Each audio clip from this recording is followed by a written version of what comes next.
തുടക്കത്തിൽ വള്ളപ്പാട്ട് കേട്ടപ്പോഴേ മനസ്സിലാക്കാണല്ലേ പലർക്കും നമ്മൾ ഇന്ന് എവിടേക്കാ പോകുന്നതെന്ന്. അതെ, ഇന്ന് നമ്മൾ തിരുവാറന്മുള അമ്പലത്തിലെ പ്രസിദ്ധമായ വള്ളസദ്യ കാണാനും അത് കഴിച്ച് അതിന്റെ രുചി അനുഭവിക്കാനുമാണ് കേട്ടോ ഇന്ന് പോകുന്നത്. എല്ലാ വർഷവും നടക്കുന്ന ഈ വള്ളസദ്യ കാണാനും കഴിക്കാനുമായി ഒരുപാട് ആളുകൾ പല സ്ഥലത്തു നിന്നായിട്ട് ഇവിടേക്ക് എത്താറുണ്ട്. ഈ വള്ളസദ്യ ഞാൻ ആദ്യമായിട്ടല്ല കേട്ടോ കഴിക്കുന്നത്, മുമ്പും കഴിച്ചിട്ടുണ്ട്. എന്നാലും ഓരോ തവണ കഴിക്കുമ്പോഴും അതിനൊരു പ്രത്യേക ഫീല് തന്നെയാണ്. നമ്മൾ അവിടെ എത്തിയപ്പോഴത്തേക്കും അവിടെ വള്ളപ്പാട്ടൊക്കെ തുടങ്ങിയിട്ടുണ്ടായിരുന്നേ. പിന്നെ അവിടെ നിന്ന് എൻ്റെ ഫ്രണ്ടിൻ്റെ പാസ്സൊക്കെ വാങ്ങി നമ്മൾ നേരെ ക്യൂവിൽ കയറി നിന്നേ. കുറച്ചധികം ടൈം നമ്മൾ ആ ക്യൂ നിന്നെങ്കിലും അകത്ത് കയറി സദ്യ കഴിക്കാൻ തുടങ്ങിക്കഴിയുമ്പോൾ നമുക്ക് ആ വെയിറ്റ് ഒക്കെ ഭയങ്കര വേർത്തായിട്ട് തോന്നും കേട്ടോ. അത്രയ്ക്ക് ടേസ്റ്റാണ് നമ്മളുടെ ഈ വള്ളസദ്യ. 64-ലധികം വിഭവങ്ങൾ കൂട്ടിയിട്ടാണ് ഈ സദ്യ വരുന്നത്. അത് തന്നെ കേട്ടോ ഇതിന് മറ്റൊരു പ്രത്യേകത കൂടി. കേരളത്തിലെ ഏറ്റവും പ്രശസ്തമായ ക്ഷേത്രങ്ങളിലൊന്നാണ് തിരുവാറന്മുള പാർത്ഥസാരഥി ക്ഷേത്രം. അതുപോലെ തന്നെ പ്രശസ്തമാണ് അവിടുത്തെ വള്ളസദ്യ. വള്ളംകളിയുമായി ബന്ധമുള്ള പാരമ്പര്യത്തിന്റെ ഭാഗമായി ഈ സദ്യ പള്ളിയോടങ്ങളിൽ എത്തുന്ന വള്ളക്കാർക്കാണ് ഇത്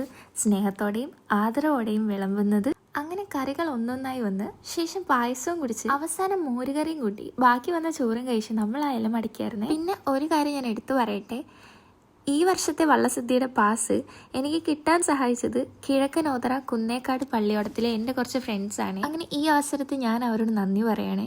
അവർ ആ പാസ് തന്നതുകൊണ്ടാട്ടോ എനിക്ക് ഈ വർഷത്തെ വള്ളസദ്യയുടെ ഒരു ഭാഗമാകാൻ സാധിച്ചത്. ഞാൻ ആ പറഞ്ഞ ഫ്രണ്ട്സ് ഇവരൊക്കെയാണ്: അശ്വിന്, വീണ്ടും ഒരു അശ്വിന്, അനൂപ്, ആദിത്യൻ. പിന്നെ അവിടുത്തെ കുറച്ച് വീഡിയോസും കാര്യങ്ങളും ഒക്കെ എടുത്തിട്ട് ഞാനും പോയതായിരിക്കാന്ന് പറഞ്ഞില്ലല്ലോ, ഞാനും എൻ്റെ അമ്മയും അമ്മയുടെ ഒരു ഫ്രണ്ട് കൂടെ കേട്ടോ അങ്ങോട്ടേക്ക് പോയത്. ആൻറ്റിയുടെ ഫസ്റ്റ് എക്സ്പീരിയൻസ് ആണ് വള്ളസദ്യ കഴിക്കുന്നത്. ആൻറ്റി പറഞ്ഞത് ആൻറ്റിക്ക് ഒരുപാട് ഇഷ്ടപ്പെട്ടു എന്നാട്ടോ.